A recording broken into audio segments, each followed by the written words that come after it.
Oh, yeah. It's Blast of the Shatchet Time, episode 165. If it's the first time catching the show, what we do is we pick up all the books between us and we give them a read. We talk about them. We blast them or we stash them. Either they're garbage or they're great. So with us tonight, we got Joe and Mike fresh off of Baltimore Comic-Con, hanging out with the Comic Corps over the weekend. Unfortunately, me being a West Coaster, I didn't get a chance to make that one. But it is what it is. I'm sure we'll end up catching up some other time. Before we jump into what we're going to do tonight, since they're getting back from the con, we're going to get a little information from them. We're going to talk about some books. Why don't we jump off? First off, Mike, your first impressions of Baltimore Comic-Con. I know you went last year, but was this year any different? Was it better, worse? About the same. I don't see anything different than last year. Saw a lot of the same vendors. Of course, we had to deal with Drew Manchu again. No, I'm just kidding. I love that kid. Got to see his daughter again. Good to see her. When we first got there, I did get an A-OK, though. And if you remember my story about Piglet right here that I took from Chicago, Catren and Mark actually hooked me up with another backpack of old Tigger here. The wonderful thing about Tiggers. So their plan is to try to hook me up at every con with one of the 100 Acre Woods characters. So now I got Tigger and Piglet, and he'll go up here somewhere. But Baltimore. I think I'll send you a backpack full of poo, maybe. Not a poo backpack, maybe a backpack full of poo. From Poo Lagoon. From Poo Lagoon. Real quick in our chat. What's up, Mike? Oh, go ahead and do the chat. I was going to do it, but go ahead. Oh, you can go ahead and do it. We can talk about Double S. You know what he had recently? A good ass whooping? Not chlamydia. No? He recently had a birthday this turn. I don't know what he turned. 30-something. Happy birthday, Double S. Thanks for jumping in the chat, as always. Special shout-out to Double S, man. Every time, I know I ain't always on the show, but he's always in here. Liking the covers, 4963 and Jockyo. Jockyo's always in here. Caffeinated comic books. So, shout-out to those guys. And don't forget about liking the covers there. Yeah, oh, yeah, you said that. I'm sorry. I said that, Joey. You just said that. We'll give a shout out to Caffeinated Comic Books too. He's always tweeting us out and trying to get people in here, so I do appreciate that on the outside too. Joe, why don't you go with your first book? What do you want to talk about tonight? Oh man, do we blast? Do we stash? What do we? Let's go ahead and blast something because I've had a very long drive. This is, you want to talk about phoning in a comic book. Yeah, good old King there. We saw him at Baltimore Comic-Con. I was going to ask him questions, but I was told, no, that would be rude. So I decided to be a nice guy. So this is a garbage book. Remember all that confusing stuff that has happened over the last, 10 issues? They tried to cram all the answers into one panel of each page on here, and it was just a cluster mess of just way too easy answers. By the way, if you didn't know, apparently Batman and his Bat family know how to do some sort of fighting language thing where the punches mean something. It was garbage, and I'm just thank you that King's going to be off of this. And somebody with just like half a chance can actually maybe do something with this instead of trying to cram all your answers into one issue. It's just bad. So bad. Yeah, there was so much wrong with this book that I was faking it the whole time. I knew what I was doing. You left me at the altar. That was my plan. You know what? That's the whole thing that was whole Batman's plan over the past 30, maybe even longer issues. That was just freaking nuts to me. And I'm like, come on, seriously? So bad. Now, I used to be a big fan of John Romita Jr.'s art. I mean, when I first started reading comics when I was a kid, was Punisher Warzone was one of the first books I started really following on. I loved his art, and I thought it was, this is so awesome. I look at some of his stuff now and I can't stand it. So at least they got an artist comparable to the writer, at least now. There was one panel that was really funky where Flashpoint Batman is getting ready to get shot by the arrow, and he reaches out and grabs it, and his wrist is like kink. He catches it like this or something. I don't know what the hell he's doing.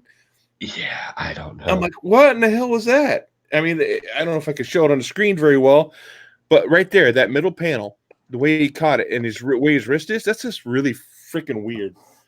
Yeah, the whole thing of like, I've known all along, I'm that smart. That. Come on. What a blast that is. Tom King, you're ruining it for me. He was faking it, y'all. That's what Caffeinated Comic says.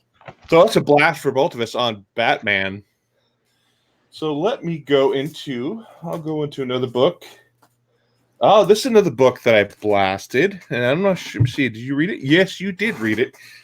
Now, this I thought was a really good concept. I thought, wow, cool.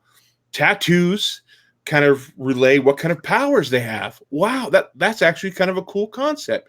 The one girl sees, she draws this phoenix, and that's kind of maybe her power. They tattoo this big phoenix on her back, and she's getting accepted into this league of people who are the same way, have the same kind of powers.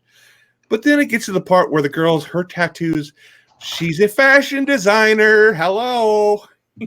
Let's cut your hair. Let's get you some clothing, and then they have the one guy where he's going up to the stoplight, like, hey, it's red. I got this. Bloop. It pushes a little green button on his wrist. That's a stop sign. Freaking what a great concept this could have been. What a turd. What a freaking turd that turned out to be. Is it my turn? Yeah, your turn. You go up for that. I got to give this a pass. Really? Normally, I would just go ahead and blast it, right? Because it's perfect. It's right there with the stuff that I blast. The whole thing behind this is that there's a certain type of forbidden magic that deals with tattoos, and they called it hyper, right? It's like technology and the ancient mystical arts of magic, right? You're not supposed to mix them two. And we finally get this towards the end of the story. But then what was the red light, green light, yellow light thing that isn't that technically technology, right? This is every emo girl's fantasy come true. This is emo girl in Harry Potter land. Okay, I like the idea of it, the magic and the secret society, and everybody's kind of punked out a little bit. Great idea.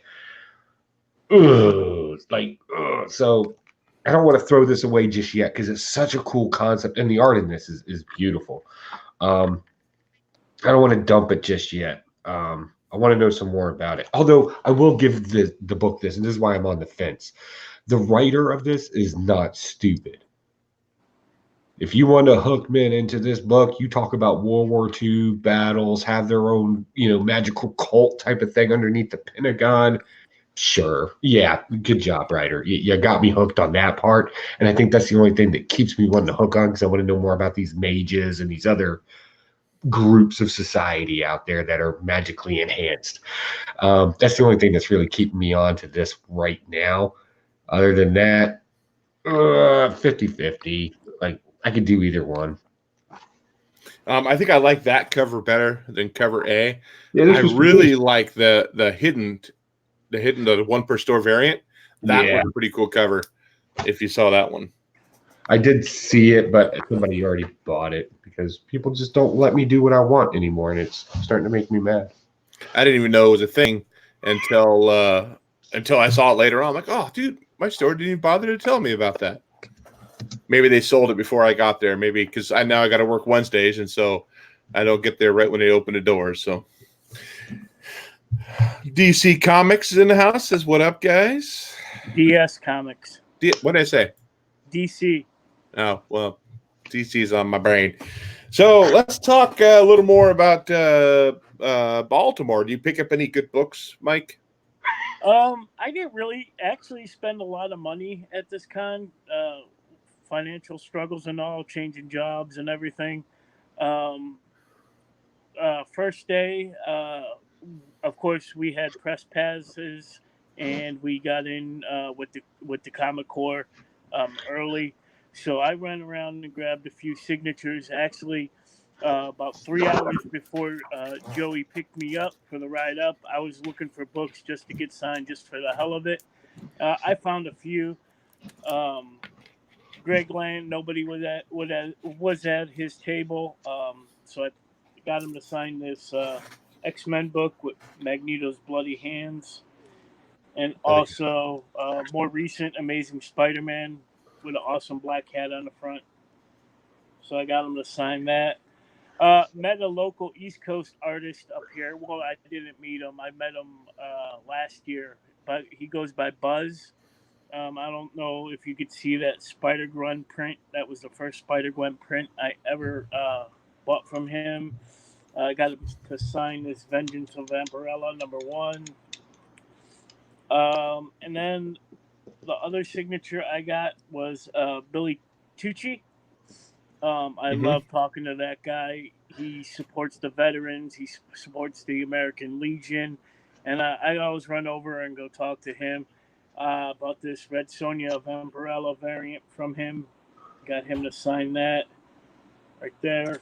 And I brought this. I've always liked this cover with the American flag as her cape, I guess. And he signed it down there. So I got more signatures, but I'll get to those later. Okay.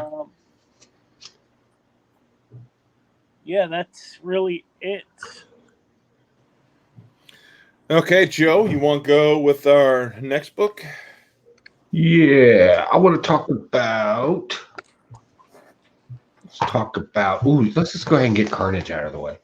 Absolute Carnage. So, how cool is this book? First off, yeah, be jealous of that variant right there because that's a beauty. Let that seep in. I loved this story. I've been a big fan of this story. I like that our heroes woke back up in this and started taking the fight. I love Dylan Brock now that he's not trying to be like, oh, I can't get involved because I have a kid now and I need to be responsible. And this one, he realized, yeah, sometimes you just got to fight. And then this new type of Venom that he's growing. I don't know why we're calling it Venom because it's not Venom. Venom's on Hulk right now, right? But he's got all these codexes inside of him now, so he's kind of got a little bit of everybody's powers. I really like that. I thought that was fun. So, yeah, I'm digging this. This is a hard stash for me because it's just such a great story. And the fact that, yeah, we're trying to protect kids. Yeah, you got to step up and be a hero. Yeah, heroes still have to be heroes. But, like, you can't win in this book. And I think that's why I'm liking it. That's why I think it's going to make the ending so great to this. Because, like, everything just turns into a mess. And it just gets worse and worse and worse. And I like that. That's good storytelling. So, yeah, hard stash for me. Absolute Carnage, #4. What cover is that? Is that like a 1 per store or something? No, or this was a 1 in 25. Oh, is this 1 in 25? Yeah. You didn't really go into spoiler territory with it. I'm gonna go a little bit. I did talk about the codexes. Yeah, we find out though that Carnage is up ripping Venom off of Bruce Banner or Hulk, Right. And then we find out that Reed Richards from Ultimate Universe, it was not destroying the codexes; he was actually storing and saving them. Mm-hmm. And Brock finds out about this. He finds out because he lost Venom, but he wants to save his kid, so he ends up busting in a machine in order to take all those codexes and essentially apply them onto himself all at one to become more powerful to try to beat Carnage.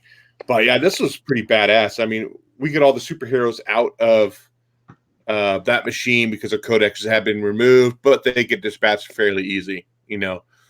So that was kind of disappointing, but yeah, it's to elevate how badass Carnage and how much of event is happening that these regular heroes just can't compete, can't defeat him. So that makes sense. But yeah, this has been continually good. I'm excited to see how they're going to wrap this up. I think there's only one more issue on this too. So definitely been a stash for sure. We get Miles Morales back though too. He's Yeah, got he finally got saved too. Yeah. Okay, let's talk about this. Let's talk about Batman Nightfall. This is Tales from the Dark Multiverse. So this is where it's taking stories that we all know from DC's continuity, but flipping it to the Dark Multiverse. Essentially, it is the what ifs from Marvel, right? We have the Watcher, he's the main character. He's going around and kind of watching all the things. What happened if this? So that's what this character is here. And I forgot what his name is. His first appearance was in. God, what was that character's name? He was part of the Dark. It looked like Spider-Man, but he could split through time and space. Oh, Sideways? Sideways. So his first appearance was in Sideways. That huge freaking guy. That huge freaking guy. Huge. Big guy. Huge. Does it say his name in here? He was in Tempest. So that guy there. So essentially what he's doing, he's going around Dark Multiverse and trying to find out how would it work if this played out differently. So in this one here, Bane breaks Batman's back. Azrael takes over as Batman and ends up killing Bruce Wayne when Bruce Wayne tries to come back. We find out though that Azrael's been using Venom to stay alive. That's how he's been doing it over the years. But we find out he did not kill Bruce Wayne. He has him. Show a good picture of him here. Essentially, it's just his torso and a head. He's preserving him. Now, if you can see that top panel there on right here. Make it big. Do the big thing. Make it huge. I'll make it huge. Do the big thing. Huge freaking guy. Right there. Right. I keep getting it backwards. This panel right here. You see Bruce Wayne's head and his torso and a bag of fluid. And so he just comes back every year as the anniversary of defeating Bruce Wayne. And then we get Bane's son. He comes back. He's trying to defeat Azrael himself because Azrael killed Bane. And then we find out that then they give Batman some kind of some kind of suit that's all bats, essentially. And he can morph and change body types. And to help him beat Azrael. And they do. And at the end, Batman turns evil. This is the city I wanted. I'm going to take control now. Azrael is no longer in the picture. And then Tempest moves on. Said apparently I didn't find what I was looking for in this universe. Hopefully the next. So it's kind of a cool thing to look at. Like again, some of the older DC titles, the stories we like, but with a different flip on them. So it was good. It's a stash. All hail Saint Batman. Give you another one, Joe, and then we'll talk to Mike a little bit more. Nice. So I don't know if y'all ever read this comic book out there in comic book land, but please let us know in the comments below.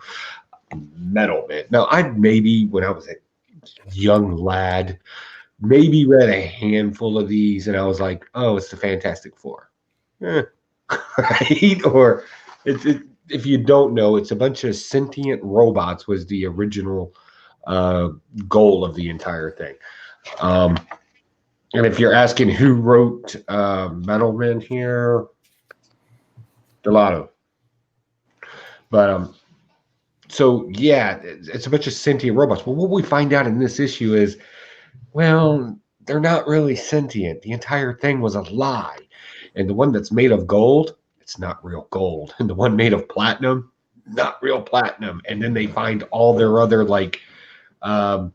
whatever, something happened to him, he just kind of junked him in a back room and launched the next set. So they started this thing off dark. Like it's dark, right? And he can like shut them all down with a snap of his fingers. We also get a big thing on nth metal, I think is how you say it, Mhm. right? Yeah. So we get this big thing on nth metal, and we find out that this large composite of here on Earth now is sentient. So of course the government calls him up because he invented these robots, the doctor here. And of course he's interested, so he's got to launch up his new team and they got to head out there. This is starting off a lot different than the other ones. It, I, if you haven't picked it up yet, again, I don't like telling people to pick up books, but if you kind of like this whole, I'm going to reboot this and make it a little darker, you might end up liking this after all. If not, then I would definitely stay away from it. But it's interesting. I'll be picking up some more of this, and this is definitely a stash for me.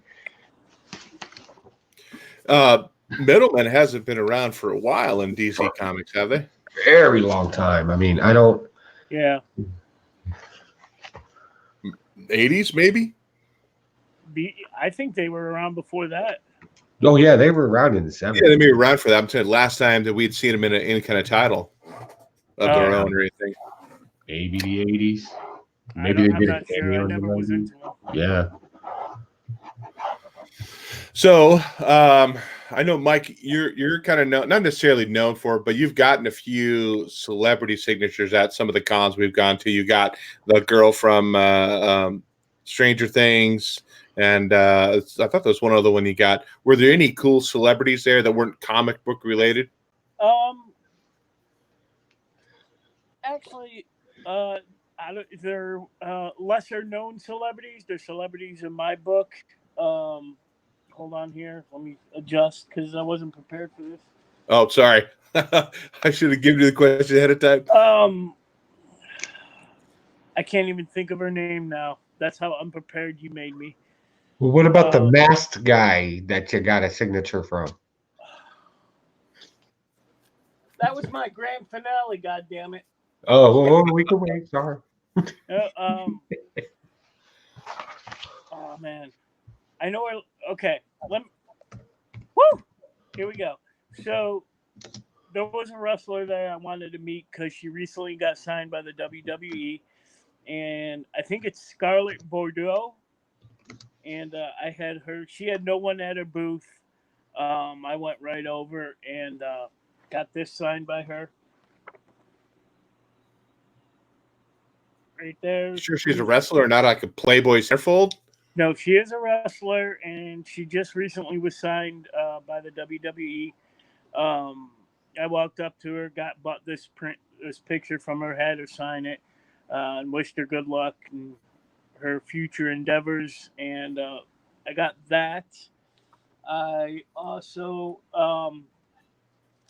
last year in Baltimore, we met. I don't know if Joey, you met Sound of Thunder? Yeah. Which is a heavy metal female fronted band who also does comics.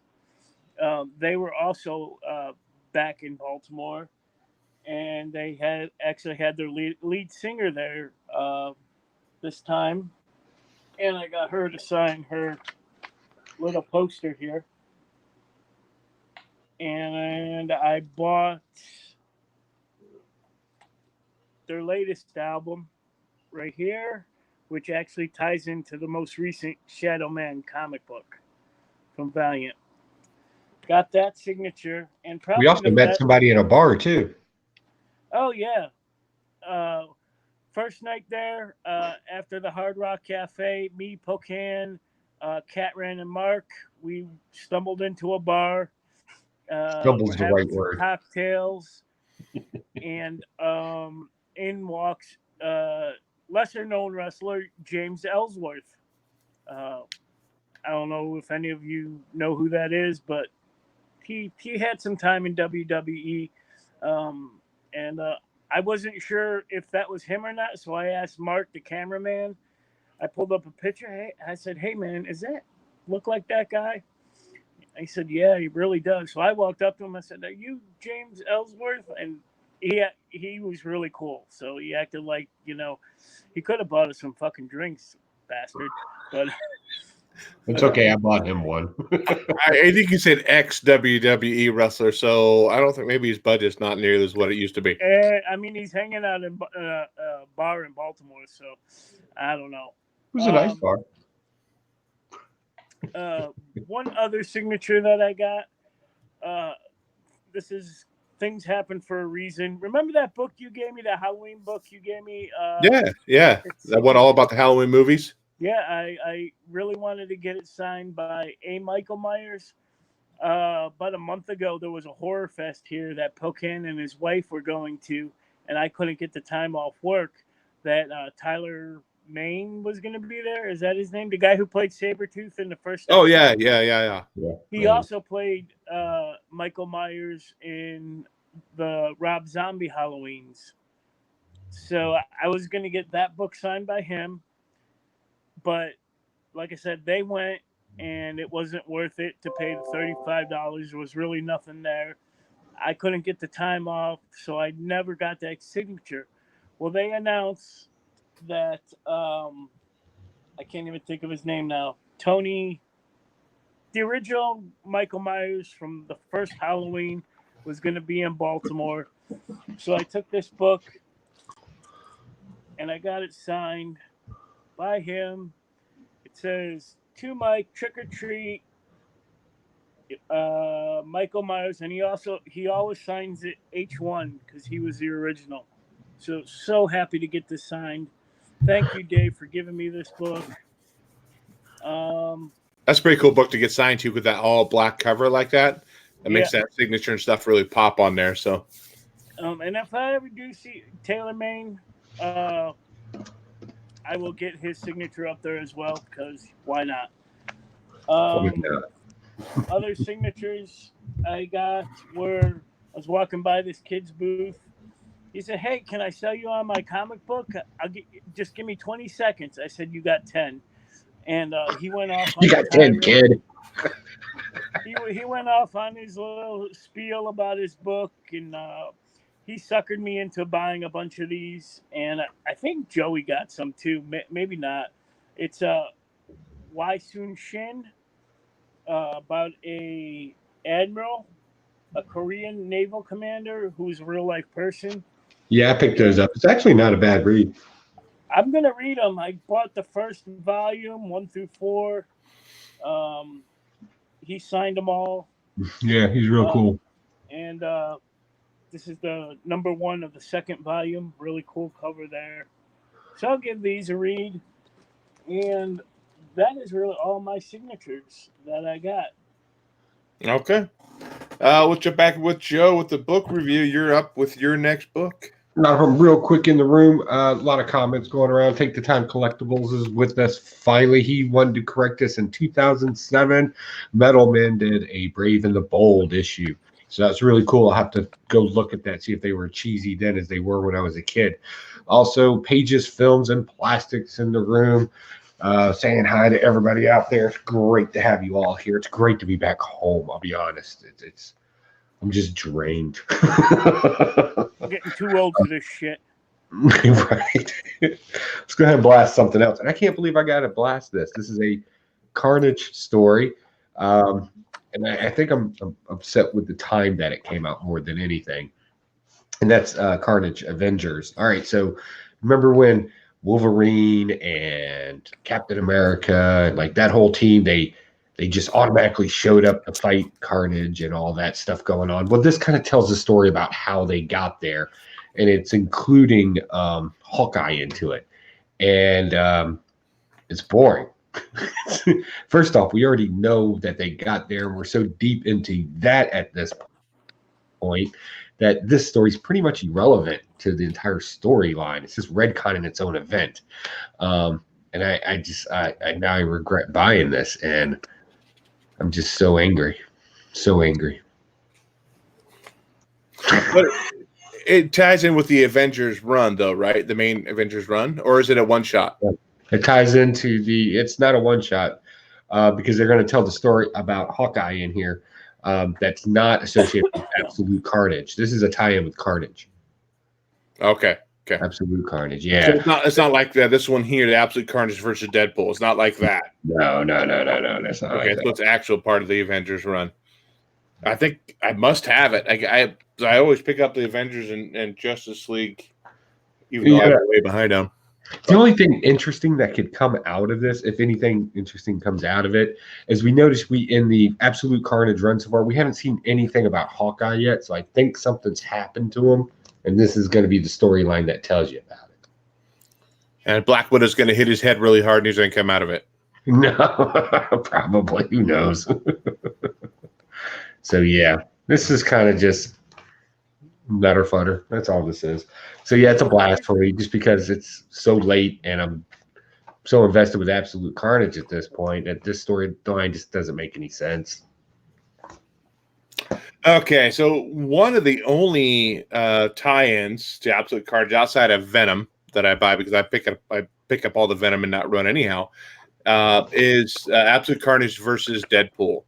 Number 3. This is the last one in this one. I got a Liefeld cover. The feet don't look too bad. It's not too bad on that one. So it's actually a pretty decent cover for Liefeld. Maybe he took his time on it. Wrist in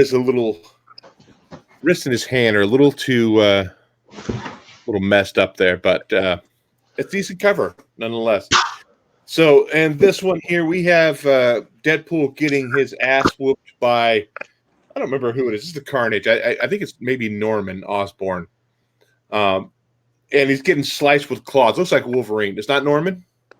No. Who is it? It's that shape-shifting guy. For the 3 bandits that came after him. I can't think of his name now, but yeah. Okay. I'll find it while you talk about it. Okay. Well, if I might see it in here. But he's getting his ass handed. It looks like Wolverine at first. You see the claws clawing at him, and then he realizes it's a Carnage. He says, "Why do you have to be Wolverine claws?" You know, same Deadpool stuff. He's joking around while he's getting his ass handed to him. And he's getting captured, getting ready to be pulled in, and then Spidey comes in and saves him. And then pretty much when they're able to get away, Deadpool runs off unless Spidey gets captured. And they're thinking, like, what a great friend, dude. I should just let you take you. Why am I even here? So he ended up deserting him, and they're bringing Spider-Man back to the Hive or whatever you want to call it there with the rest of Carnage. And, of course, Carnage is all pissed off because he wanted Deadpool, not Spider-Man. But, you know, he's going to settle for it. And Deadpool comes walking in thinking, nope, you're my friend. I'm here to save you. I'm going to turn myself in to save you. And Spider-Man's like, what are you doing? They're going to get us both killed now. And then he talks about his spine, all stuff like that, and they end up ripping him open, getting ready to pull his spine out. And here's a big old package of dynamite, and blows himself up and blows Carnage up. And they end up essentially getting out of there. Spidey carrying him on his back with no leg, Deadpool with no legs, and getting out. And so I thought it was kind of a weird end to the story because that's not the end of the Carnage story, you know. But it is kind of funny at the end. Spider-Man's waiting on Deadpool hand and foot to help him heal. He's like, I didn't think it'd take this long for your legs to grow back. And all this time that Deadpool's been actually hiding it, which puts him into a fight, and that's how the book ends. You know, it's just been a fun, lighthearted book and lighthearted approach to anything Absolute Carnage, where Carnage is more of a dark book. This gives a little more lighter tone to that whole event. It's been a pretty good read. So again, that's my only tie-in really I've been picking up for Carnage. So, how about you, Joe? I know you read that one. Yeah, and I got this beautiful 1 in 25 variant. The 1 in 25. If it's not Drew, it's you. My guy looks after me. What can I say? Oh, wait till you see the X-Men cover that I got. I got a couple X-Men covers. Yeah, this is so fun. This is just just ridiculous. Taking out his spine and lining it with dynamite. I couldn't help but think of Wile E. Coyote in the Roadrunner. Like that would be something that he would try. So that's just fun, right? The witty banter going back and forth. I don't know. In this issue, it seemed a bit more, I don't know, not tongue in cheek, but just more dialogue driven. It didn't seem as funny, but it was still okay. Mm-hmm. I like the little joke at the end where if it's Thanos puppet time, well, you know why he's healing, but not really. the arguments going back and forth. I think ultimately the story behind this is what is friendship? Does it have anything to do with one's attitude versus how they interact with other people? I mean, Guess what? Deadpool and Spider-Man are classic opposites and just weird altogether. The fact that they would even be friends, and in this, we kind of see that we solidify that friendship. Now, the argument could be made. Well, you can also see it in Spider-Man and Deadpool, that entire run.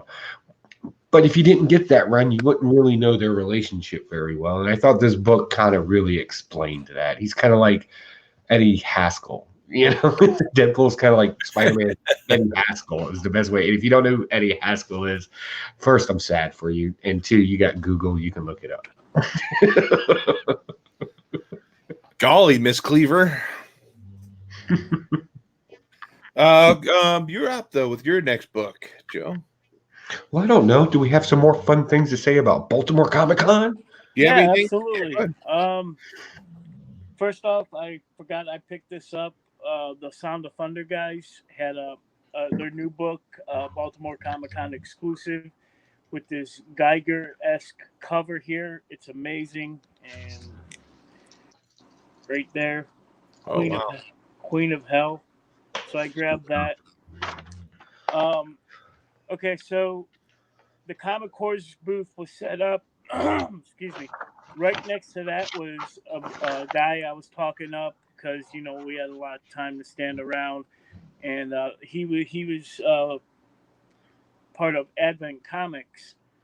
Tony, I can't get it into Tony Cottrell, the owner, and he had some pretty cool books on display. And one that drew my eye was this character of Crescent. He told the story. He tried to get Marvel to pick this up as Moon Knight's daughter, but it never happened. So he did it himself, and I haven't read it yet, but I love my ladies, so I had to grab that. So you got some thick thighs on her. She does have some thick thighs. Take the time, or collectibles. Sorry, wants to know who's the artist of that book. Let me look real quick. Actually, I will look after I go through this stack right here. So I will get to that. Okay. Joey, I hope you remember the. So the Comic Corps were sponsored by a comic book store. I can't remember the name of the store, but they had a bunch of long boxes actually set up next to them. And like I said, we did a lot of standing around, a lot of digging through those, a lot of great Silver Age books, but they're pretty beat the fuck up. And they were selling reader. them. Yeah, reader copies, run fillers, whatever. So I dug through there one day and picked up a stack of books. I'm going to run through these real fast. Fantastic Four 87. Of course, you got the Rip torn out the front. Jungle Girl Arena, number 1. Flash, number 218. Marvel's Greatest Comic, number 28. Werewolf by Night, number 36. Nice. Marvel Spotlight on the Ghost Rider, number 11. I have that book, yeah. Let's see here. By Atlas Comics, Son of Dracula. Grab that. Adventure Comics, number 441. Got some sharks on the cover there. Iron Man, number 81. What is this? Green Lantern versus Green Arrow, number 99. Thor, number 237. Another Iron Man, number 88. Korak, Son of Tarzan by Gold Key, 12 center. Got some sharks on the front there. I thought that was pretty cool. An old Shadow book, number 6.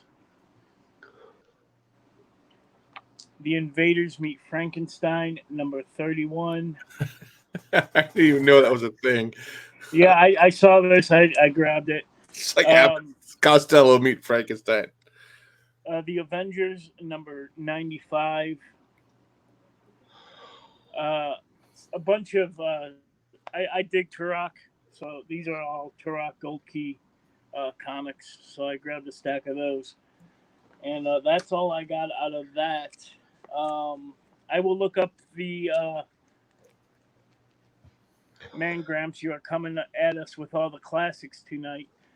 Yeah, too bad they ain't in a higher grade, but low grade is better than no grade. So, Great, That's better the than price is right. I mean, yeah, they were real cheap. There were so many books we left behind in those. Like I told Joey before we left, I said I'll take a couple long boxes off his hands, but Yeah, see, if there's Silver Age stuff, like Marvel or DC stuff, and they're $1, I'll pick them up. I don't care if they're now the cover has to be intact, and I have certain criteria, but still. Let me look up that artist, and I will put it in the chat. Okay, cool. Thanks, Mike. Go out there, Joe. All right, so let's go ahead and talk about it since we've been stalling at it. This is the new X-Men book number 1. This is a one per store, of course. Well, I got that one. I didn't get the penciled or inked one, so it's still a cool cover. Be jealous. Oh, what did I think about this? This has a great. It's an interesting story. We're back to a classic X-Men story. X-Men have to save other mutants because of humanity wanting to run tests on them and weaponize them and all that other great stuff. We kind of got a chock full of first appearances in this. If they're going to be relevant or not, we'll find out later.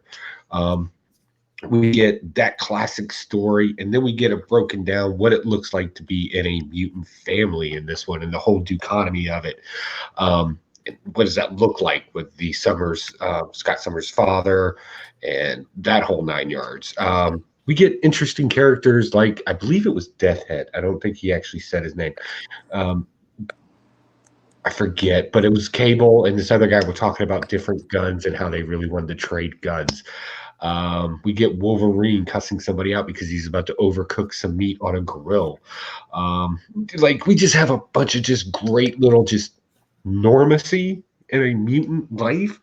And then we also get the flip side of every time the X-Men go and, let's just go ahead and say it, trespass or intrude on humanity and the things that they're doing as a sovereign nation, it just intensifies their this needs to stop now motives.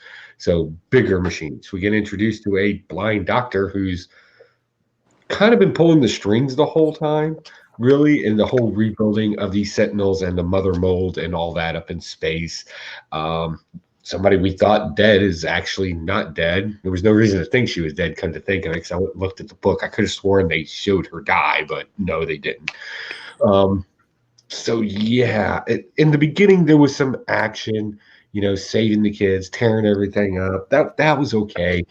They spent a lot of time kind of reframing the story for us, because if you blew off House of X and Powers of X, you may not quite understand the landscape right now, I think is the best way to describe it.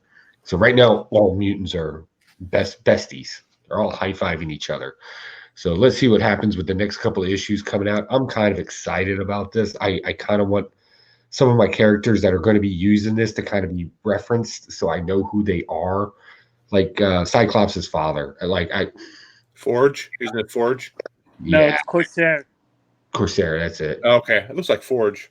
Yeah, I'd forgotten all about that cat. I had no idea who that was. And I was like, so it's kind of good to get that referencing again of who these characters are. Because I think as we go through, we're going to be getting a lot more action, a lot more movement. And then the breakout ones that are going to come from it, I think it's going to be very interesting coming up. So, yeah, huge family duchotomy going on here. And just relevancy, I think. And this little negative girl that just kind of vaped out. She's going to be relevant. So you are relevant. So you may want to rush out and pick up this book if you're one of those investment types. I think you're going to see that again. You may want that first appearance. I would tell you her name, but I don't think she gave us one. She was a prisoner in a pod. Yeah, this book was kind of slow. It had some good action at the first of it. Kind of figured, okay, we're moving into X-Men. They're like I said, saving the kids, saving other mutants, which I thought that was good. But then it really goes into that. Okay, let's drop it back down. Let's slow this pace way down, and let's talk about family. Mm-hmm.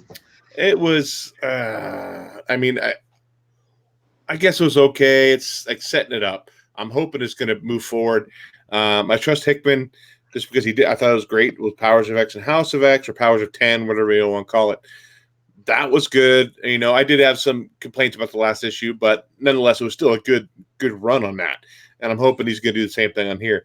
I did love the scene. I did laugh out loud when Wolverine is pissed off because the time I'm cooking his steak rare, and he says, "Okay, I'll fine. I'll cook it rare, medium rare." And he's like, "You son of a," and they cut it off.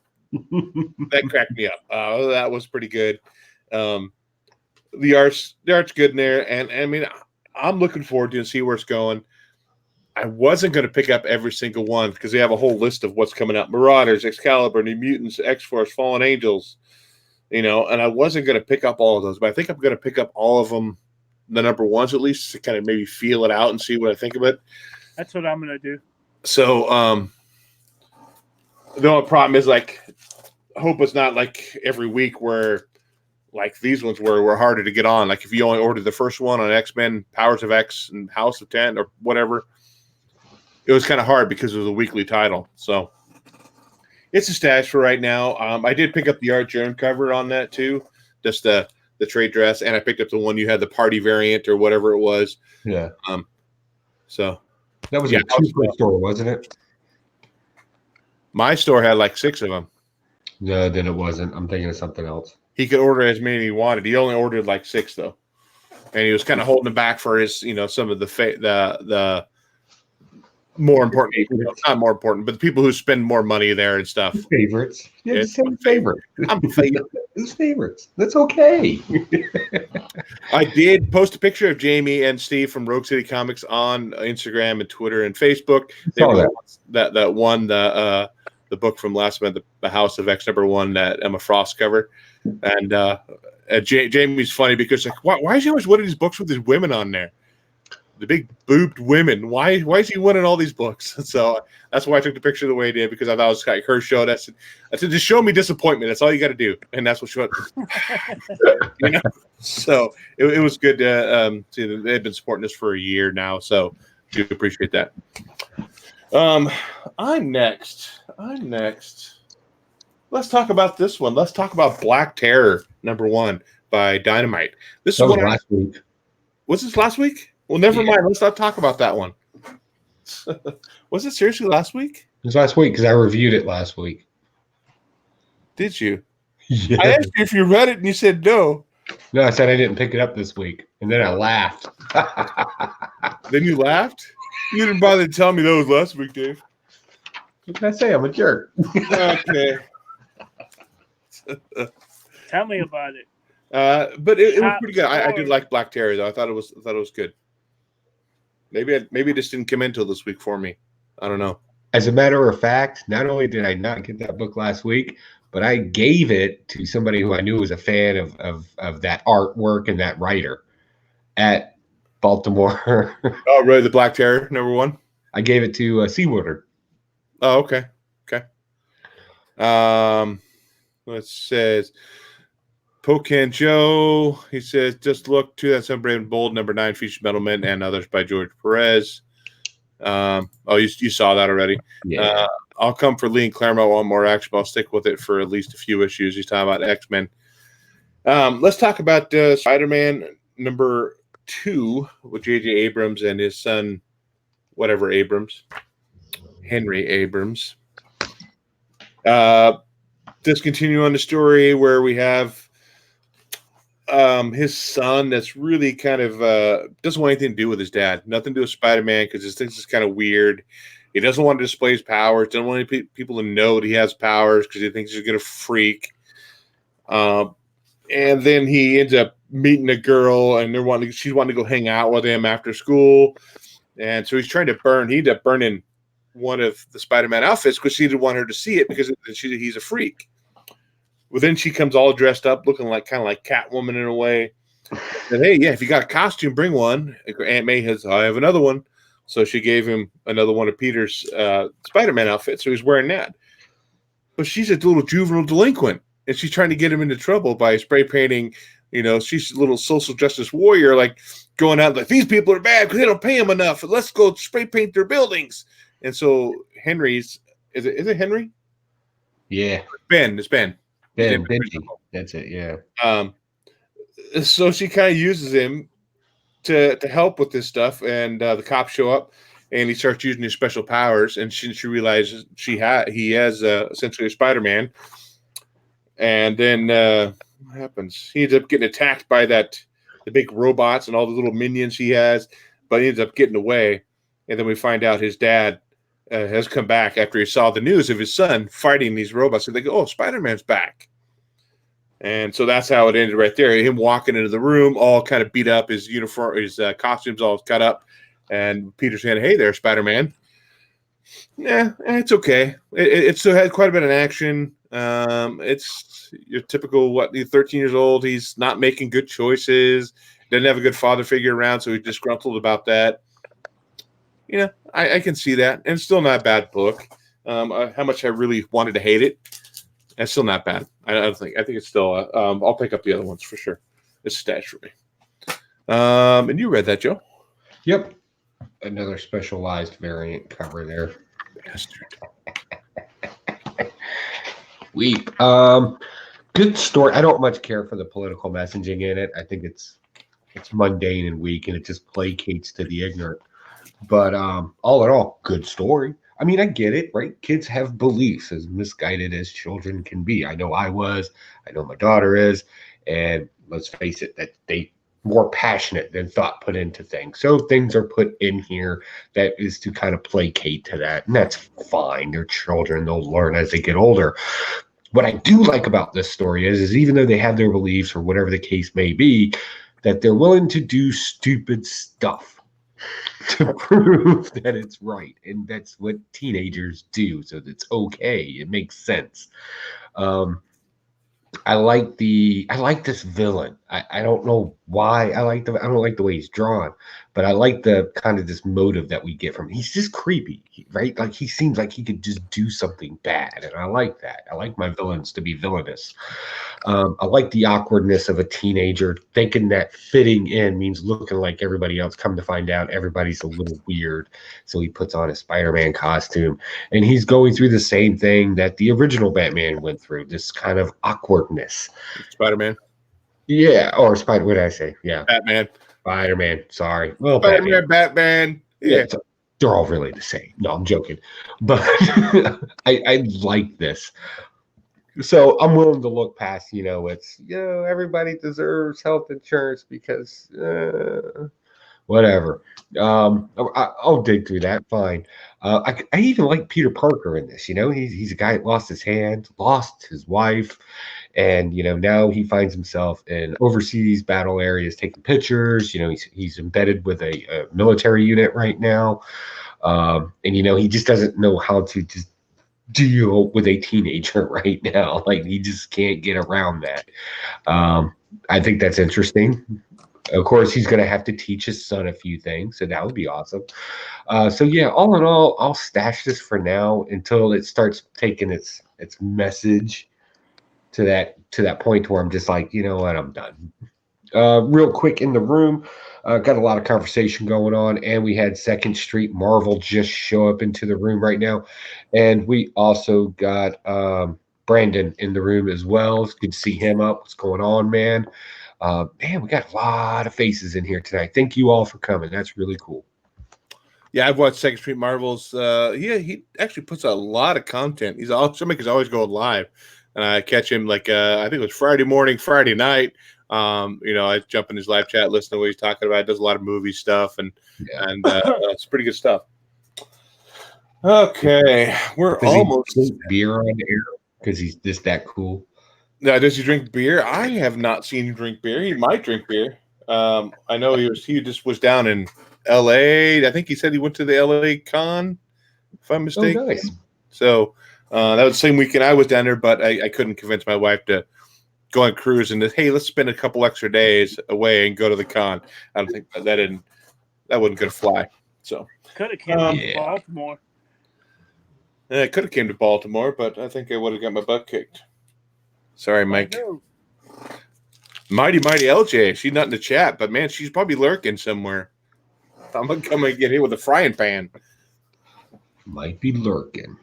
Second Street Marvel says he's become a beer prude. You know what? I am too. I am a snob when it comes to beer. You can ask Spectacular Spider Grandma when I go someplace, like I only drink the $10 or $12 beer that has named after some animal and a fruit at the same time. It's weird. It's a bad habit. Now I'm going to talk about this being close to Halloween and all. Creature Feature Comics #1. This is by is it Vault Vintage? Black Beetle, Batman, whatever. This kind of has a cool Archie's kind of an homage to it. But the story itself was nothing great. Aliens come down years and years ago. They crash land. They come back. I'm not sure if it's the 80s. It sure seems like the 80s because we got teenagers talking on CB radios. Kids don't talk on CB radios now. Whatever. You know. We saw a CB radio shop today. Maybe was it full of truckers? No, it was a store. We buy CB radios. Yeah, the clientele is mainly truckers or rednecks, usually. Well, we have a lot of rednecks around here that run around with their CB antennas all flopping around. So in the story, this big brother brings his little brother to stay the night at his friend's house. Long after the aliens have crashed, and all the art in here is kind of crazy. This kid he's got some pacing going on. He's got a wide stride. He's booking it to his buddy's house. But I thought that was his dad at first, and then his dad gets on the CB, and it's like, what's he saying? He's trying about picking these chicken nuggets up for this girl or something. And I'm like, dude, this is like To Catch a Predator. What is this? It's like an old dude talking to a teenager, and then I find out it's actually his older brother. He's not actually an adult. But hey, yeah, baby, you want some Szechuan sauce? Bring me extra sweet and sour. But yeah, he's talking back for the CB, which is something I have not seen in years. But I thought that was kind of weird and outdated. But when his little brother's over at his friend's house, they're playing the Ouija board, and there's like 5 people there total, and they decide they're going to go out to the lake, and another meteor goes by and end up activating whatever it was in the lake that got there millions of years ago. And it's an alien force. And it kind of reminds me of the creepers or whatever, with the slug things. Yeah. People's throats. And that's kind of what this did here. So it was an okay book for a horror book. I don't think I'm going to pick up issue 2. The cover was kind of a cool cover, I thought. It's a cool homage. She does at the end, the girl that's in that little party, they go out to the lake. She ends up like the monsters inside her ends up ripping the skeleton out of her. That's kind of a cool page. But other than that, it's pretty violent. I might have some nightmares tonight. There you go. See that. Might have some nightmares from Baltimore. It was an okay book. It's nice because it's Halloween time and it's kind of a scary book, but nothing really new and exciting for any kind of horror tale. Tales from the Crypt meets Creeps. So, yeah. Okay. Has Sixth Street said he noticed that strike too? He must have read that book. Odin's Brewing Company is my jam. Dave might be familiar with him as they are local to the Pacific Northwest. I'm not familiar with a whole lot of beer companies. I'm not a big drinker. Sorry. He's just a big guy. I'm just a big guy. I'm a big guy. Big dude. I drink Coors Light. Is that Indian enough for you? Is that what do you call it? With the fancy mountains that turn color? Yeah. That way I know my beer's cold. Yeah. I'm familiar with Old Rat and Hangar 22. That's being asked in the room right now. I'm familiar with those. I've had those before. Fat Tire. I've had Fat Tires. Not too bad. I'll tell you what. You go get yourself some of this Smart Mouth Brewing Company right here. Oh, is that where you get it from? Oh yeah. So, real quick, it is just about 8 o'clock. We'll go one more thing about Baltimore. I'll get you guys both pinned on it. Now, I went to C2E2 with you guys last year. We all kind of stayed in one big, great house. You know, I don't know how many bedrooms and how many people were in there. Did you have as many people this time? Was the house as big? What was the dynamics there? Was it you guys each have your own bed? You guys, who was the big spoon, little spoon? What? We had a full bar this time. I brought up a bunch of jugs of liquor, keeping it classy with the jugs. We had about 12 people? Yeah, it seemed like we had more people this time. It seemed like it, or just louder people. Not really sure. No, we were pretty loud. We were pretty loud in C2E2. We had all the beds filled. There were bunk beds. People were sleeping on the couch downstairs. Yeah. And I'll tell you what, over at Comic Core, they pretty much got an interview with damn near anybody that they wanted to get an interview with. Colin Bunn's there, Tomasi. I mean, just everybody. Tons of it to blow everybody their show, but yeah, go over to their channel. They've posted all these interviews, and big shout out to every member of the Comic Core. They absolutely killed it with the interviews. Chad was hustling, trying to get all the creators over there, to the point where Previews magazine, with their high-tech equipment and everything, were getting pissed off because they weren't getting enough interviews time. So they're doing good things over there. So I'm proud of each of them, because a lot of them came through Blasted or Stash It, and we talked about that. So Cat Ren was on the show. Chad was on the show. They've come a long way. You want to talk about the two artists real quick? Yeah. No? Yes. We had a couple, a semi professional artist stay with us. His name was Rob Potchek. You could find him all over the place. He does Scotty Young-esque work.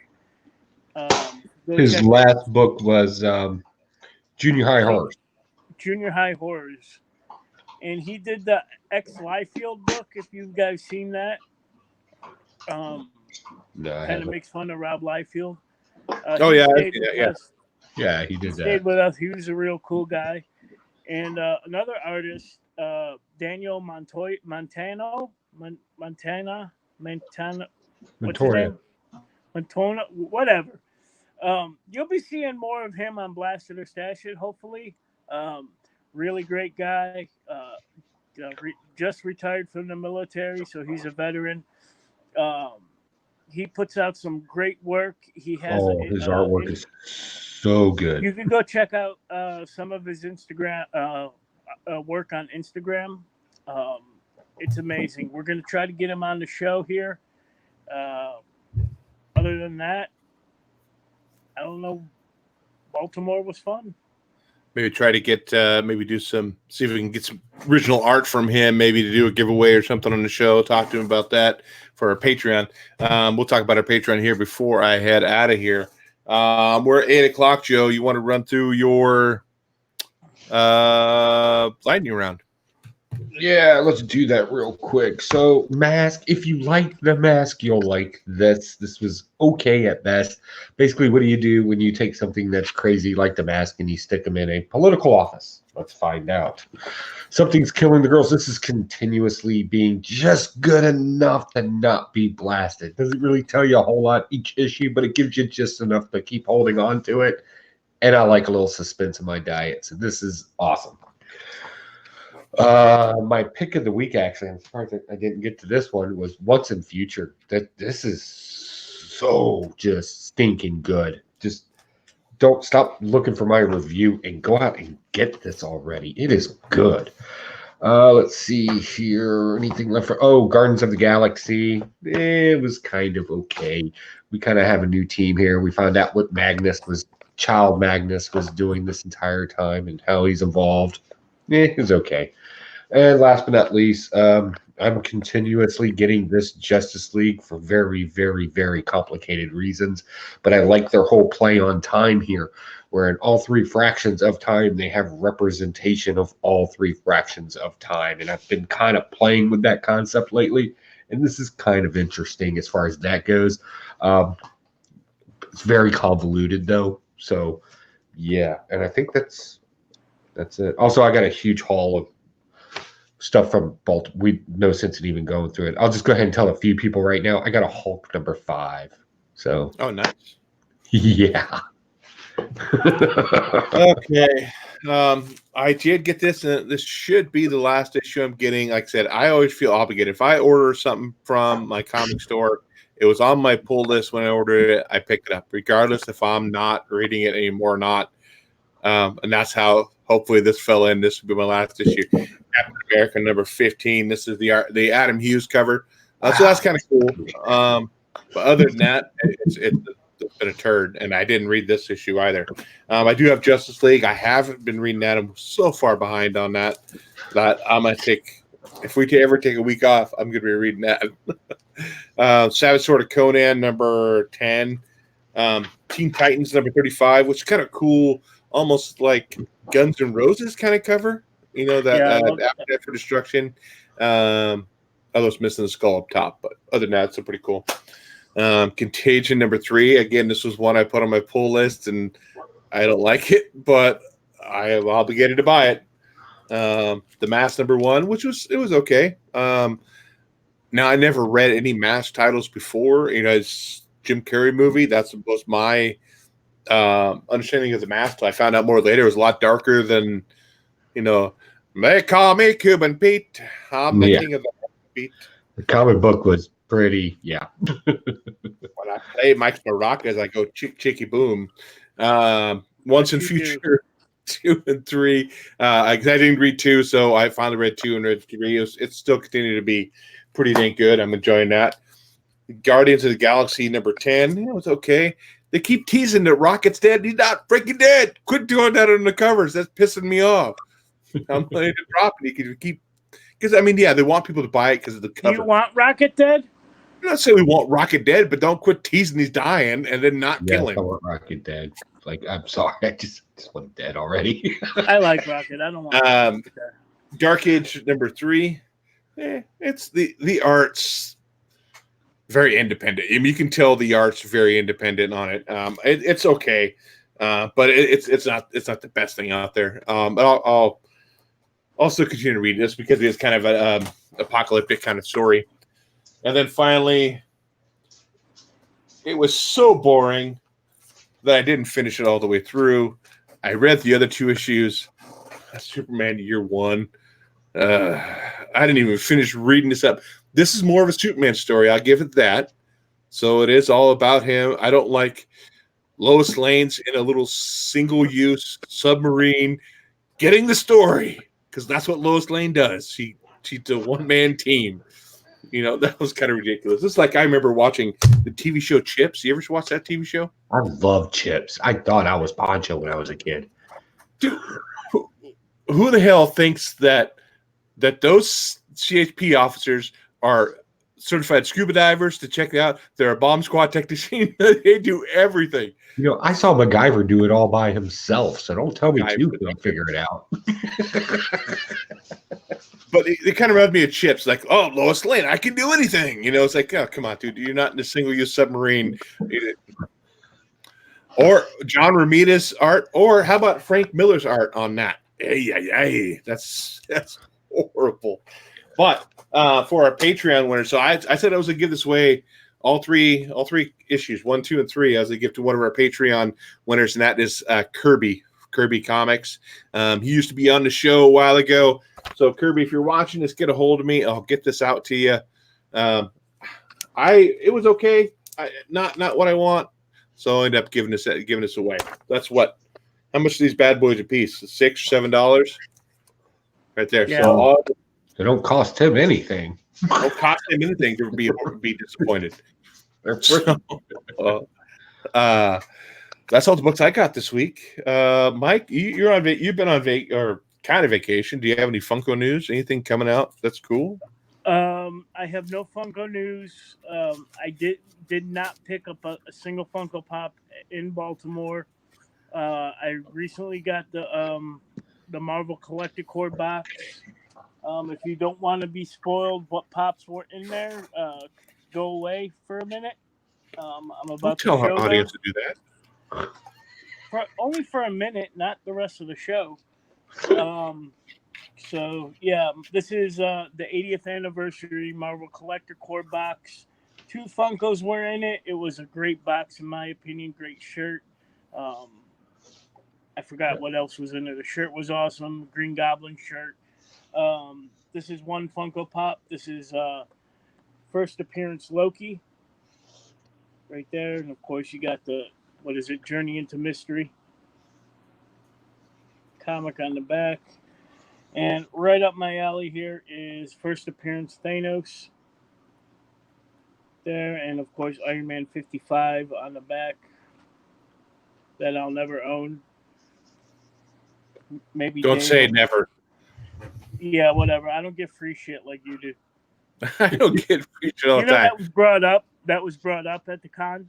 Was it? By who? The Amazing 129 conspiracy. Who brought it up? I did. Who bought the 129? Do you remember, Joey? Comic Man Andy. I said, you know, I said, Chad AOK'd Huey's Comics a copy of that. He's like, really? And that was the end of it. That was. That was all the end of the conversation? Yeah, there was no. I could have had the conversation for another 15, 20 minutes easily. Well, I'm sorry to disappoint you. Oh, yeah. I want to know what your shirt says. It says Goblin. Goblin what? The shirt? Yeah. It has a picture of a Funko Green Goblin on it. Oh, I thought you said it was Goblin something. Sorry. No. I did find the Elvira, the one I was looking for, the Hot Topic one. I was down in LA. I went to Hot Topic there, right there on Hollywood Walk of Fame, and I found. I'm like, oh crap! I grabbed it off the shelf. I looked at it, and it was $30. Yeah. And I just put it right back on the shelf. So, because I thought, okay, they're jacking the price up online. No. I didn't realize it was $30 retail. So I just put it right back on the shelf and passed on it.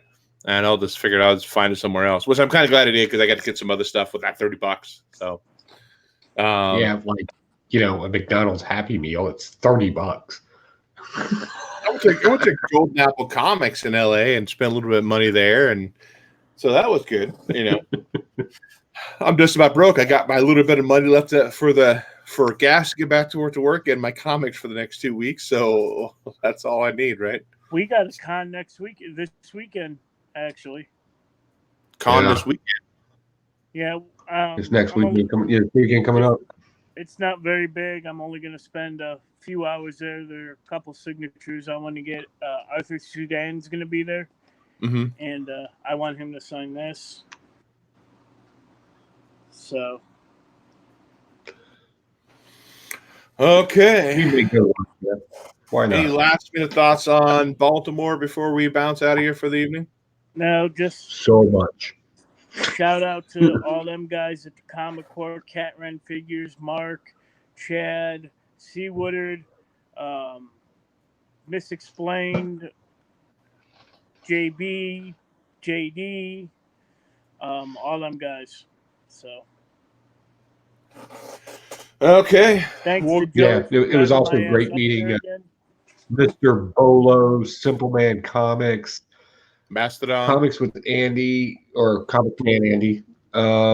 Just a lot of YouTubers up there too, and that was really great to see all of them and everybody hustling. Chuck Load of definitely good to see. There. Yeah, definitely cool to see Chuck Load of Comics and his lovely wife as they come up to the house. That was really awesome. Cool to be actually recognized by them. They knew immediately who me and Pocan were. So. Yeah, I was surprised by that too. I was like, "Oh, hi." They actually hung also, the Golden Age Age guys were there as well. That was cool. Yeah, Did they know you or know our channel? They knew us. They knew us from the channel. Oh, okay. Anything else? No? So much. Going once, going twice. Okay, so that's it for this week. Make sure you go check out our Patreon, so you'll be entered into stuff like this. Maybe I'll do a random giveaway. If you're a Patreon supporter, you'll be put in that's a list to maybe get something like this. We always have our book of the month too, which I have a cool Black Hat Greg Horn cover coming. That's probably going to be this month's book of the month. So if you're interested in that, go check out our Patreon. Link is in the description. Check us out on Twitter. Follow us on Facebook and Instagram. We do stuff. I post stuff on there as well. What'd you just post a link to, Joe? Oh, the Ralphie video. Ralphie. Yeah, Ralphie the drunk. Oh. I forgot to bring that up. I was going to see if Ralphie was going to make an appearance tonight. I was going to ask that. He's working on a video right now on being stoic. So that should be interesting. Okay, so thanks everybody for showing up tonight. And as always, whether you blast it, whether you stash it, happy reading, and we'll catch you guys next week. All right.